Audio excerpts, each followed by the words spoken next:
You had an interview this week, Matt Barnes, in which you said, quote, a couple of guys from the Lakers and the Clippers, there are some whispers about some teams not being comfortable. Some guys want to play and some guys don't want to play. Can you expand on that a little bit? Who doesn't want to play and why?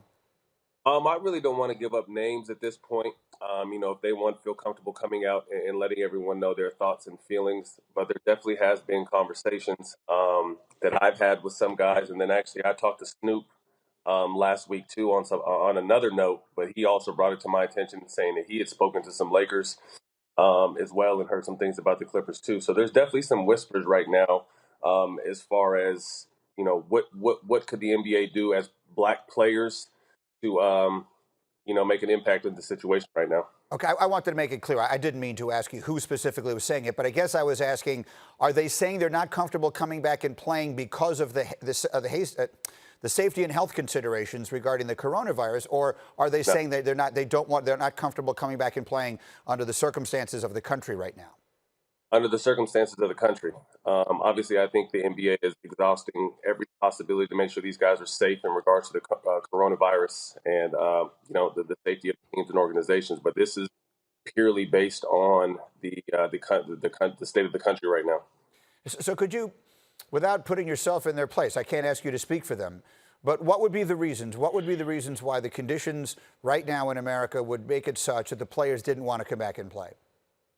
Just the conditions of African Americans overall, whether that be sports or just life in general. We've been put behind the eight ball since the beginning, and I really feel personally now more than ever the black voice is heard, but the black male athlete voice has never been stronger.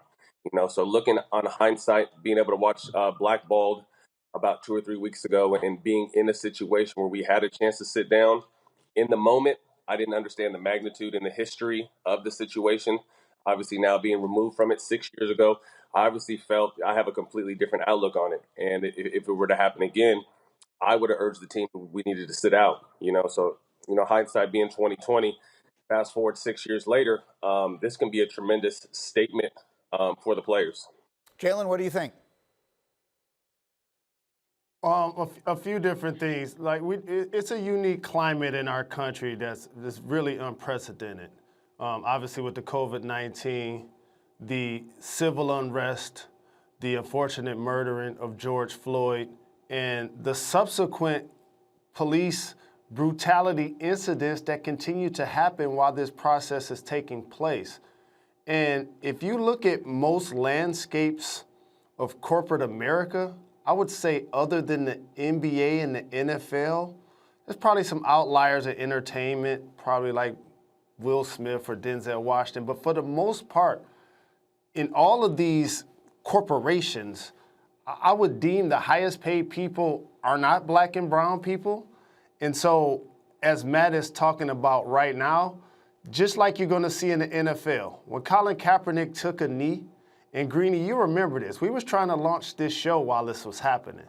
And people who wanted to assassinate the character of the people on the show, us being living, breathing human beings that just cared about the civility of others, tried to use terms like woke center to brush under the rug what we were trying to discuss, what Colin was protesting. And so when you look back in hindsight, maybe 11 or 15 players in the league did it then. But now players understand that not only we have the power and the voice, but we also have the money. And corporate America now isn't necessarily taking away endorsements and appearances. You're not losing your shoe contract because of your civil unrest and for you having a voice. So now players will be more emboldened than ever. You're going to see a ton of players taking a knee. You're going to see a ton of NBA players making their voices be heard other than just the score of the game. And big props to our brother Steven Jackson. I appreciate how he's represented himself and the George Floyd family and his family, and a lot of the individuals that you're showing right now, Jaylen Brown, Malcolm Brogdon, and all of the players that understand that we're bigger than just the score of the game. Jay Williams? These racial injustices aren't going to disappear overnight, and sustainability is the most important aspect of this movement. This can't be something that just happens for the next week and then, falls off a cliff. We need to sustain this movement. I personally think that the best sustainability measure would be for players to play. And I would say that for this reason, Greeny. The amount of attention and eyeballs that will be on the players, it will be the biggest platform they ever have. Now, I can understand also, their thought process, and maybe if we decide to sit this out or we don't feel comfortable as well, that will make a statement. But I think the sustainability of the statements that you can make on a 3 month platform that you can have cameras and people in front of your face, or you can make statements every single day. Those knees that people will be taking during the national anthem will be something that will be in the face of the viewer, the consumer, every single day. And the last part of this is there will be certain people that will insert themselves into the sports arena for political conjecture, that they will try to politicize this. And a way you can combat that is by having the platform to utilize your words to combat that one on one. I personally think that would be the best measure, but I know ultimately this is going to be a decision that the players are going to have to come to a conclusion on their own.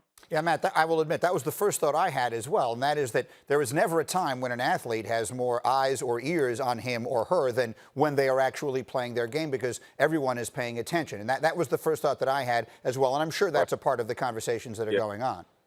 I agree too from a standpoint. I'm not saying they should sit out, especially the athlete and fan in me, how much I've missed basketball. I think I speak for all of us on this panel when I say how much we missed the game of basketball.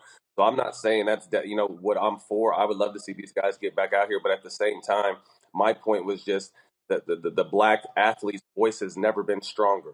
So whatever they decide to do, I just hope they do it in unison and it puts out the right message and people understand why they're doing it. And we continue, like Jay Will said, this can't be a conversation that happens until the end of this month, and then things are back to normal.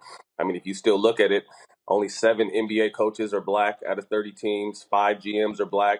But then if you flip the script with the NHL being 93% white, can you imagine what fans or even some players would be thinking if majority of coaches were black, if majority of GMs were black?